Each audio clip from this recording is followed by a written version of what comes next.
ఒకరోజు విశ్వామిత్ర మహర్షి చేసే యజ్ఞానికి రాక్షసులు ఆటంకం కలిగిస్తూ ఉంటారు. అప్పుడు ఆయన అయోధ్య నగరానికి వచ్చి దశరథ మహారాజు దగ్గర రాముణ్ణి మేము చేసుకునే యజ్ఞానికి రక్షకుడిగా పంపించమని అడుగుతాడు. అప్పుడు దశరథ మహారాజు చాలా భయపడి విశ్వామిత్రుడితో, రాముడు ఇంకా బాలుడు, అటువంటి క్రూరమైన రాక్షసులతో ఎలా యుద్ధం చేస్తాడు అని అడగగా, విశ్వామిత్రుడు, మహారాజా, రాముడు దేవతల ఆశీస్సులతో జన్మించాడు.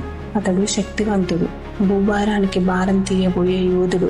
అలాంటి యోధుడి గురించి చింతన ఎందుకు అని చెప్పి ఒప్పిస్తాడు. దశరథ మహారాజు తొలుత భయపడతాడు, కానీ వశిష్ఠుడి హస్తం పట్టి చెప్పాడని పంపించడానికి ఒప్పుకుంటాడు. తండ్రిగా మహారాజులో బాధ ఉన్నా కూడా రాజుగా ధర్మానికి విధేయుడుగా రాముడిని విశ్వామిత్రుడికి అప్పగిస్తాడు. ధర్మం కోసం, క్షత్రియ బాధ్యత కోసం రాముడు కూడా ప్రయాణానికి సిద్ధం అవుతాడు. అన్నకి తోడుగా అన్న అడుగు జాడల్లో యోగికి రక్షణ కల్పించడం కోసం లక్ష్మణుడు కూడా వెంట వెళ్తాడు. అడవి మార్గంలో వెళ్తున్న సమయంలో రాక్షసి తాటకి రాముడికి అడ్డు వస్తుంది.